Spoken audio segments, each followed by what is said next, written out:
Good grades don't guarantee wealth. Poor grades sometimes lead to success. Why? Have you ever wondered why people who excel at school, with sky-high grades and a stack of degrees, don't always end up rich? On the flip side, why do those labeled as poor students, dropouts with no expectations placed on them, sometimes rise to dazzling success, overflowing with money and living enviable lives? I used to find it baffling, but after observing life over time, I've realized wealth and success aren't a straight path from textbooks to cash. It's more like a game of cards, where winning isn't just about knowing the rules, it's about breaking them, seizing opportunities, and sometimes, a sprinkle of luck. Back in school, I admired the top students, the ones teachers praised, who aced every exam. I was certain they'd achieve greatness, become rich, and make a name for themselves. But 10 years later, I met some of them again. One guy works an office job with a modest salary. Another runs a small bakery that's stuck in limbo. While I, once a mediocre student, am earning a living through writing and online business. Living more comfortably than I ever dreamed. What happened? Why don't good grades always lead to wealth, while poor grades sometimes pave the way to success? Today, I'll explore the answers with you through 8 lessons I've drawn from life and real stories. If you find this meaningful, don't forget to like, share, and subscribe to learn 1 Note 10 for more inspiring videos. Warm insights await. Ready? Let's dive in. Lesson 1. Good grades aren't the only golden ticket. Imagine yourself in a classroom, diligently taking notes, eyes sparkling with dreams of the future, a stable job, high salary, a nice house, a fancy car. That was my dream in high school, and I bet many of you had it too. But then I discovered a truth. Excelling at school is just one path. Not the only path to success. Take Bill Gates. He dropped out of Harvard, a prestigious school millions dream of, to pursue his passion for programming. He didn't need a degree to prove his worth. He built Microsoft, a tech empire worth billions, through action. Gates was a good student once, but he didn't rely on grades or diplomas. He saw the potential of personal computers when the world didn't believe in it, and he acted immediately. Meanwhile, I know a guy who was the top student in our school, graduated with honors in engineering, but now works as an engineer at a small firm, earning just enough to get by. It's not that he's incapable, he just didn't turn knowledge into opportunity. After graduating, I fell into this trap too. I thought a degree would automatically bring success. I applied everywhere, only to get low-paying offers or rejections due to lack of real-world experience. Meanwhile, a classmate who struggled academically opened a motorbike repair shop. He didn't know calculus or classic literature, but he knew how to please customers and make money with his hands. Now he owns 2 shops. While I was still chasing my dream job, good grades give you a foundation, but if you don't use it to create value, it's just pretty theory on paper. Try this. Put down your books or phone and ask yourself, why am I studying? If the answer is, to get a degree, or, to make my parents happy, you might be on the wrong track. Success isn't in grades, it's in how you turn what you know into concrete action. Bill Gates didn't wait for a diploma, he acted, and that's why he's rich. Lesson 2. Poor grades can be an advantage. It sounds counterintuitive, but it's true. Those labeled poor students, not great at traditional learning, often have something rare: boldness. Unbound by rigid textbook rules, unafraid of failure because no one expects them to succeed, they find doors others don't dare walk through. Steve Jobs is a perfect example. He dropped out of Reed College after 6 months, not because he couldn't handle it, but because it didn't fit him. Labeled poor by traditional education standards, Jobs didn't care for forced learning or degrees, but he was bold in his own way. He studied calligraphy for fun, crashed on friends' floors to save money, and built Apple in a garage with Steve Wozniak. Poor students, like Jobs, don't wait for the perfect chance, they create it.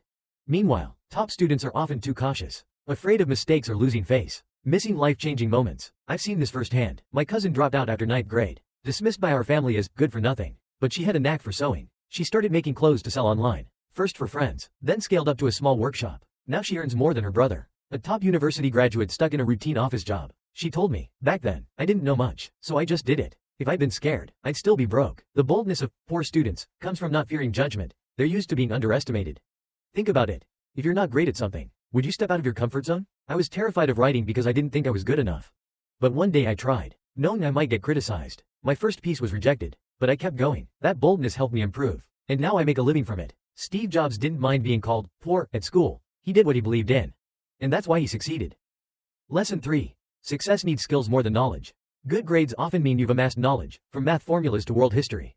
But knowledge without skills is like owning a gold mine without knowing how to dig. Poor students, though, excel at doing. They learn from life, from failures, from stumbles. In the real world, skills decide how far you go. Oprah Winfrey wasn't the top student. She attended Tennessee State University but didn't stand out academically. And her early life was tough: poverty, abuse, no perfect educational foundation. Yet Oprah had incredible communication and connection skills. Starting as a small-time radio host, she used her ability to listen and empathize to become the queen of television. She didn't need advanced degrees to build a billion-dollar media empire. She relied on practical skills. I fell into the knowledge trap once. In college, I studied hard, always got high marks. I thought mastering theory would guarantee success. But at work, I realized I lacked communication skills. I couldn't negotiate with my boss or pitch ideas effectively. Meanwhile, a less academic colleague climbed the ladder fast because he was great at chatting and networking. My knowledge sat unused on paper, while his skills brought in money. Try this. Instead of piling on more theory, dare to learn communication, negotiation, or sales. I tried online copywriting with zero experience. After a few months, I earned money from my first pieces. Soft skills take you further than a stack of diplomas. Oprah didn't lean on textbooks, she touched millions with her skills. And that's why she's rich. Lesson 4. Opportunity waits for no one. Have you ever waited for the perfect moment to start graduation? More money, a better job, only to see the chance slip away? Good students often want certainty, a clear plan, but life doesn't follow your schedule. Poor students jump on opportunities the moment they appear, ready or not. Mark Zuckerberg dropped out of Harvard to focus on Facebook. He wasn't a poor student in the literal sense, but he ditched the traditional academic path when he saw a chance. In 2004, when social media was a novel idea, he didn't wait to graduate or perfect everything. He acted from his dorm room, turning Facebook into a billion-dollar platform. Meanwhile, many top students polish their resumes, waiting for big companies to call. And as time passes, they stay stuck. I missed an opportunity once because I waited. In college, a friend invited me to start an online business selling handmade goods. I said no, thinking I wasn't experienced enough and hadn't finished school. He went ahead alone, and within a year, his project took off, earning millions. I was still grinding for good grades, with nothing but a shiny transcript. Opportunities are like the wind. If you don't catch them, they're gone. Try jumping on a small chance, test a new job, start a side project. Don't wait for perfection. Zuckerberg didn't, he acted first, fixed later, and that's why he succeeded. Lesson 5. Networks matter more than grades.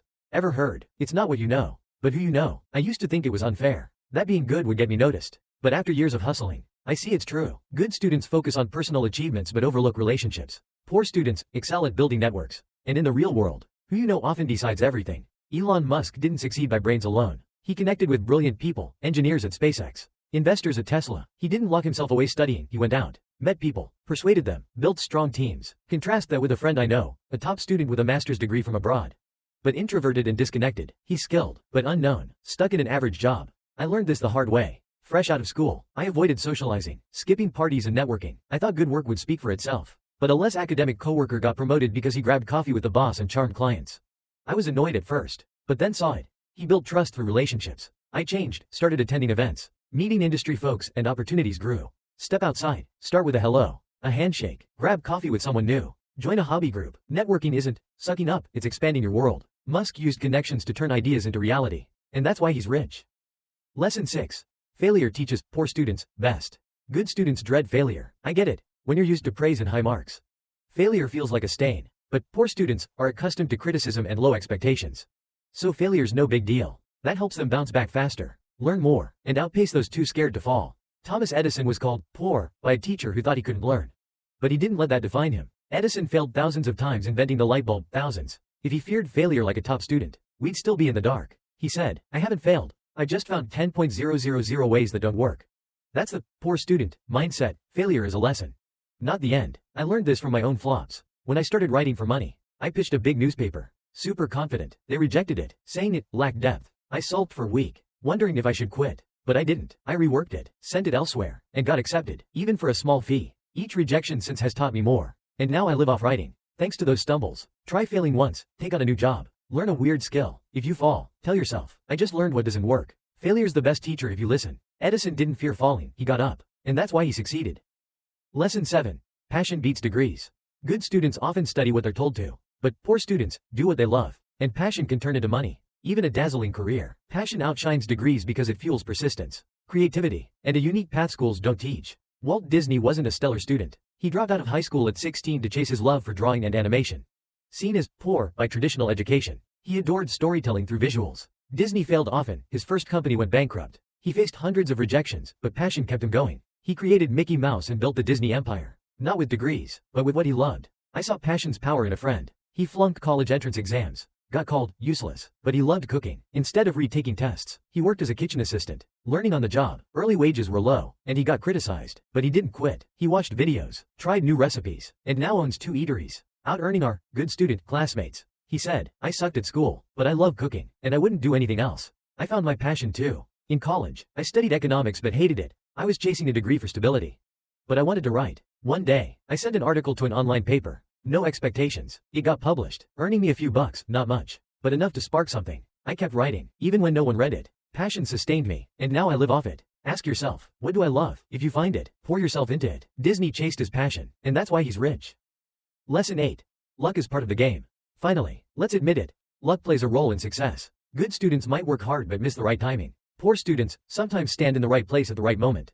And success arrives like a gift. But luck isn't pure chance, it favors those who act. J.K. Rowling wasn't a poor student, literally. But before fame, she was a failure, divorced, broke, no standout degrees. She wrote Harry Potter in despair, sending it to 12 publishers, all rejecting it. Luck struck when Bloomsbury said yes, thanks to an editor who happened to like it. If she hadn't written or submitted, that luck wouldn't have come. From a nobody, she became a billionaire through books. I've had my lucky break. Early in my writing, I pitched everywhere with little response. One day, I stumbled on a group hiring freelance writers online. I sent a piece, no big hopes. Turns out they urgently needed someone, and my style fit. That led to steady work and income. If I hadn't joined the group or sent anything, luck wouldn't have found me. Poor students get rich because they set the stage for luck. They try. Act. Don't fear flops. You can too. Start something new, take a course, launch a small gig. Luck's like a guest. You have to open the door and invite it in. Rowling didn't wait, she acted. And luck found her. Wrapping up, good grades or poor grades don't determine if you'll be rich or poor. Through 8 lessons from Bill Gates, Steve Jobs, Oprah Winfrey, Mark Zuckerberg, Elon Musk, Thomas Edison, Walt Disney, and J.K. Rowling, I've learned success blends action, skills, networks, passion, and luck. Good students can fail if they cling to books alone. Poor students win if they dare to do and try. Looking at these figures, I see more than wealth. They're living lessons. They didn't need top grades to succeed. They used boldness, passion, and mistakes to rise. I was once trapped in a safety loop, but stepping out led me to my path. Life's a vast playground. Whoever plays fully wins. Don't feel down if you're a poor student. You might excel at something schools can't measure.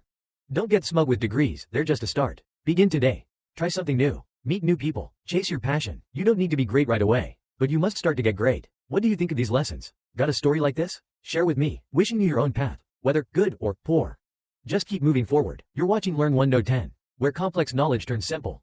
If you found this helpful, hit like, subscribe, and ring the bell for more lessons ahead.